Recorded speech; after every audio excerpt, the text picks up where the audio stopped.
जी हां दोस्तों, बड़ी खबरें निकलकर सामने आ रही है। सीरिया में अब अमेरिका बनाम तुर्की की जंग, एर्दोगान को मनाने जा रहे हैं ब्लिंकन। क्या टूट गया पश्चिमी प्रभुत्व?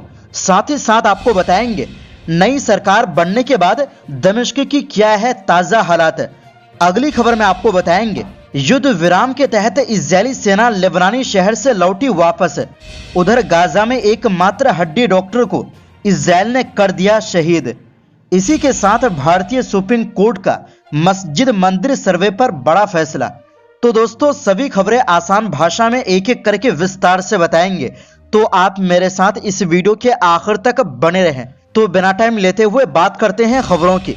जी हां दोस्तों, सीरिया में बशर अल असद सरकार के पतन के बाद कुर्द कंट्रोल क्षेत्र में एक नई जंग शुरू हो गई है। इसमें एक पक्ष विद्रोहियों का समर्थन तुर्की है, तो वहीं दूसरा पक्ष उनके खिलाफ लड़ाई करने वाले सीरियन डेमोक्रेटिक फ्रंट एसडीएफ का समर्थन कर रहा अमेरिका है। ऐसे में अब सीरिया में अमेरिका और तुर्की के बीच एक अघोषित युद्ध छिड़ गया है।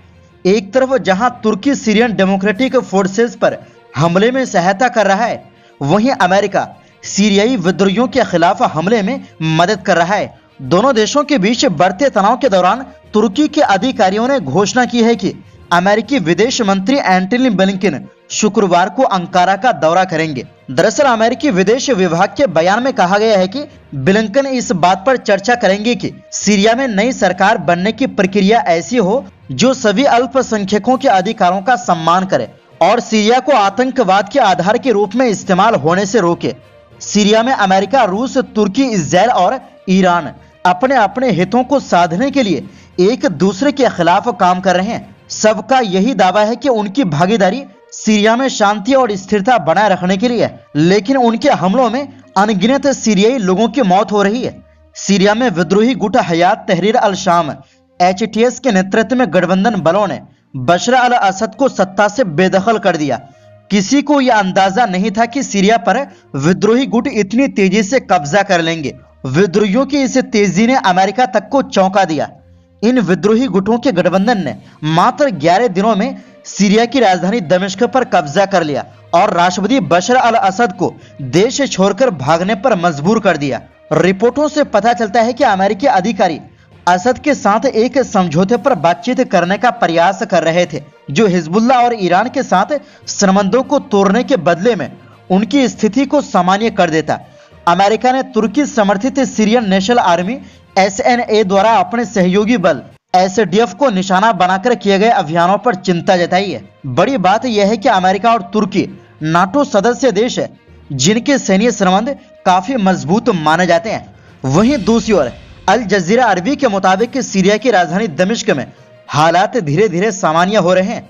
ये बदलाव राष्ट्रपति बशर अल असद के शासन के पतन और विपक्षी गुटों द्वारा सत्ता संभालने के एक हफ्ते से भी कम समय बाद देखने को मिला है। विपक्षी गुटों ने एक अंतरिम सरकार बनाई है जो नए संविधान का निर्माण करने और चुनाव कराने की देखरेख करेगी। गुरुवार को सरकार ने दमिश्क और उसके आसपास से कर्फ्यू खत्म कर दिया।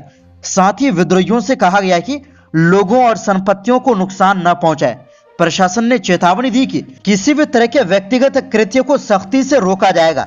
दमिश्क की सड़कों पर गुरुवार से पैदल यात्रियों और वाहनों की सामान्य आवाजाही देखी गई, जो पिछले दिनों की तुलना में बेहतर है। इसके साथ ही रद्द-ए-अदवान नाम की लड़ाई के दौरान मुक्त कराए गए क्षेत्रों में बाजार धीरे धीरे खुलने लगे हैं।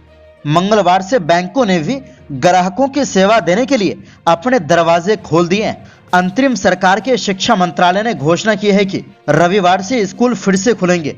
इसके अलावा हवाई अड्डों को भी चालू किया जा रहा है और जल्द ही घरेलू और अंतर्राष्ट्रीय उड़ानें शुरू होंगी। सीरिया के नए प्रशासन के प्रमुख अहमद शरा ने मोहम्मद बशीर को अंतरिम प्रधानमंत्री बनाया है। वो मार्च 2025 तक इस जिम्मेदारी को निभाएंगे। दमिश्क में 8 देशों ने अपने दूतावास फिर से खोल दिए हैं। इनमें मिस्र, इराक, सऊदी अरब, यूएई, जॉर्डन, बहरीन, ओमान और इटली शामिल है। कतर और तुर्की ने भी जल्द दूतावास खोलने का वादा किया है। यही नहीं, गुरुवार को राष्ट्रपति असद के पतन के बाद पहला विदेशी प्रतिनिधि मंडल दमिश्क पहुंचा। तुर्की के विदेश मंत्री हाकन फिदान और खुफिया प्रमुख इब्राहिम कालीन के नेतृत्व में यह प्रतिनिधि मंडल सीरियाई राजधानी पहुंचा। ये तुर्की के किसी वरिष्ठ मंत्री की पहली आधिकारिक यात्रा है। अब दमिश्क और आसपास के इलाकों में धीरे धीरे जिंदगी पटरी पर लौट रही है।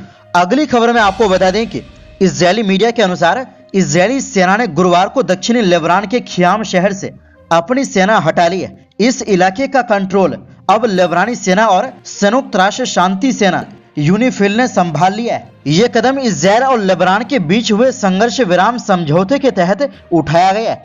इजरायली सार्वजनिक प्रसारक कान ने बताया कि अमेरिकी सेंट्रल कमांड सेंटकॉम के प्रमुख माइकल कुरिल्ला ने लेबनानी राजधानी बेरूत का दौरा किया और ख्याम में इजरायली सेना की वापसी के बाद लेबनानी सेना की तैनाती को देखा।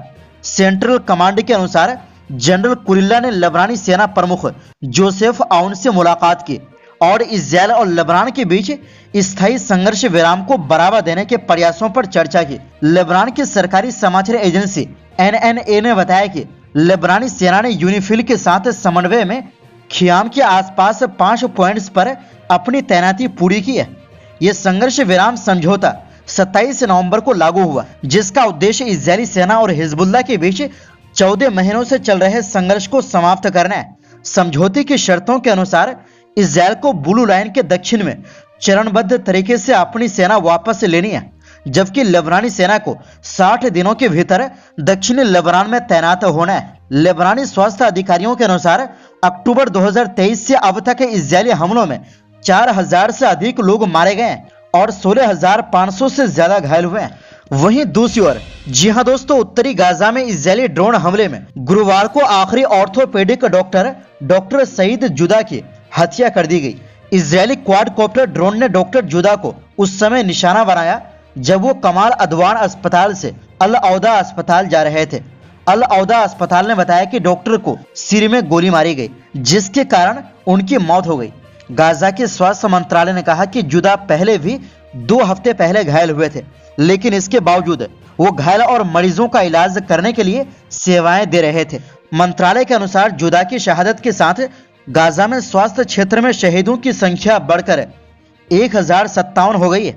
वहीं 7 अक्टूबर 2023 से अब तक इजरायली हमलों में कुल 44,800 से ज्यादा लोग मारे गए और 1,06,000 से ज्यादा घायल हुए हैं।